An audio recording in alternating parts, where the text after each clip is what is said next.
السلام علیکم۔ آج ہم بات کریں گے محبت سترنگی کے 31 ایپیسوڈ کے بارے میں۔ تو ویڈیو شروع کرنے سے پہلے ہمارے چینل کو سبسکرائب کر لیجئے اگر ابھی تک آپ نے نہیں کیا، تاکہ ہماری ہر نیو ویڈیو آپ تک پہنچ سکے۔ یہاں پر جیسے آتی ہے اور موبائل لے لیتی ہے مہنور کا، تو کہتی ہے کہ یہ کون ہے۔ اتنی دیر میں وہ ہیلو کرتی ہے تو فوراً فون بند ہو جاتا ہے۔ جہاں آرا اسے کہتی ہے کہ دوبارہ سے نمبر ملا کے دو اور کوئی ایسی ویسی حرکت نہ کرنا جس سے تمہاری ماں کا سر شرم سے جھک جائے۔ مہنور کہتی ہے کہ نہیں امی، ایسی بات نہیں ہے، وہ میں سونیا سے بات کر رہی تھی، شاید کال ڈراپ ہو گئی ہوگی، اور آپ کیا ایسے پولیس والی بنی ہوئی ہیں۔ دوسری طرف یہاں پر قاسم پریشان بیٹھا ہوا ہوتا ہے۔ اسے اماں بی کی بات یاد آتی ہے کہ ایک مہنور کے لیے تم اپنے باقی رشتوں کو نہ بھولو، اور ساتھ ہی اپنے ابو کی بھی بات یاد آتی ہے کہ اب میں بیچارہ ہو گیا ہوں۔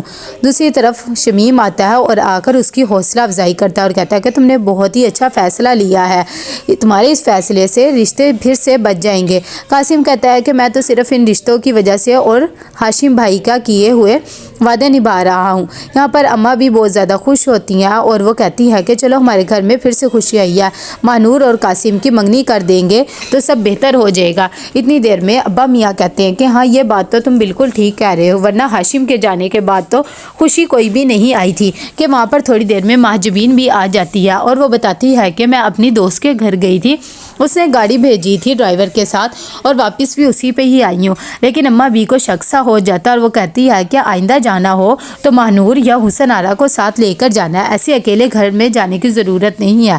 ابا میاں پھر بھی بات کو ہینڈل کر لیتے اور کہتے ہیں کہ ہاں چلو ٹھیک ہے، تم نے شادی میں اچھا سا جوڑا پہننا ہے۔ دوسری طرف یہاں پر ماریا بیٹھی ہوئی کہتی ہے کہ مجھے یقین ہی نہیں آ رہا کہ یہاں پر رشتے اس طرح سے نبھائے جاتے ہیں۔ قاسم کہتا ہے کہ دیکھا ابو، یہ آج کی آئی ہوئی نے پتہ لگ گیا کہ ہم بچوں کے ساتھ زیادتی ہو رہی ہے، لیکن آپ لوگ کو نہیں پتہ لگ رہا ہے۔ کہ راشدہ کہتی ہے کہ یہاں پر رشتے ایسے ہی بچائے جاتے ہیں اور ابھی یہ نہیں ہے، اسی لیے اسے سمجھ نہیں آ رہی ہے، تھوڑے دن یہاں پر رہے گی تو یہ بھی سمجھ جائے گی کہ ہم بالکل ٹھیک کر رہے ہیں۔ صابر کہتا ہے کہ میں بھی صرف اپنے رشتوں کی وجہ سے ہی کر رہا ہوں اور میں مجبور ہوں، تم جانتے ہو، کیونکہ میں یہ سب کچھ اب افورڈ نہیں کر سکتا۔ یہاں پر مہجبین جب آتی ہے تو وہ آ کر مہنور کو سمجھاتی ہے اور کہتی ہے کہ تم پریشان نہ ہو، امی سے بات کرو یا گھر والوں سے بات کرو اور سٹینڈ لینا سیکھو۔ مہنور کہتی ہے کہ مجھے سمجھ میں نہیں آ رہا، میں ایان کے بغیر نہیں رہ سکتی، میں سب گھر والوں سے اس کی بات کروں گی۔ جب وہ باتیں کر رہی ہوتی ہیں کہ یہ باتیں ساری حسن آرا بھی سن لیتی ہے، تبھی وہ اسے مہجبین سمجھاتی ہے اور کہتی ہے کہ تم تو بہت زیادہ خوش نصیب ہو کہ تمہارا پیار تمہاری آنکھوں کے آمنے سامنے ہے، مجھے دیکھو میں تو بہت اکیلی ہو گئی ہوں۔ یہاں پر حسن آرا شمیم کا انتظار کر رہی ہوتی ہے اور کہتی ہے کہ جیسی آئے گا اسے تو میں آج اچھی طرح بتا کے ہی رہوں گی۔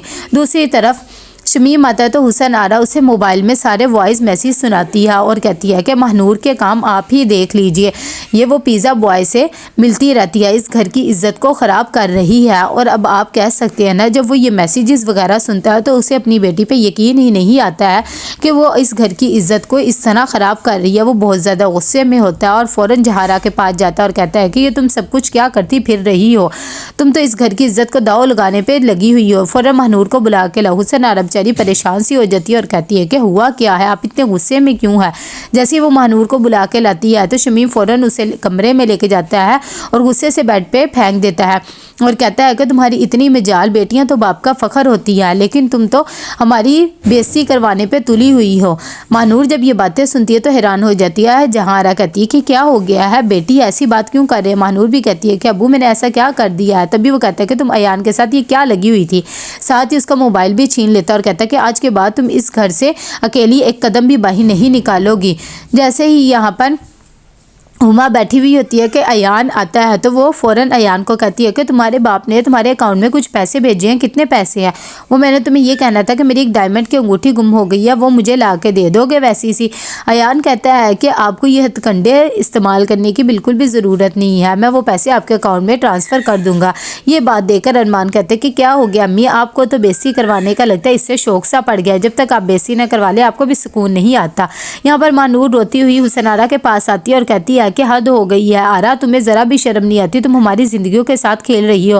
تبھی حسن آرا کہتی ہے کہ تمہیں شرم نہیں آتی، تم کیا کرتی پھر رہی ہو اور مجھے کہہ رہی ہو، اور آج کے بعد اگر تم اس لڑکے کے ساتھ نظر آئی نا تو تمام گھر والوں کو تمہارے میسیجز سنا دوں گی۔ تبھی اس کے آگے ہاتھ جوڑتی مہنور اور کہتی ہے کہ میری عزت کو خراب نہ کرو، کوئی اللہ کے خوف سے ڈرو۔ یہ سب کچھ کرتے ہوئے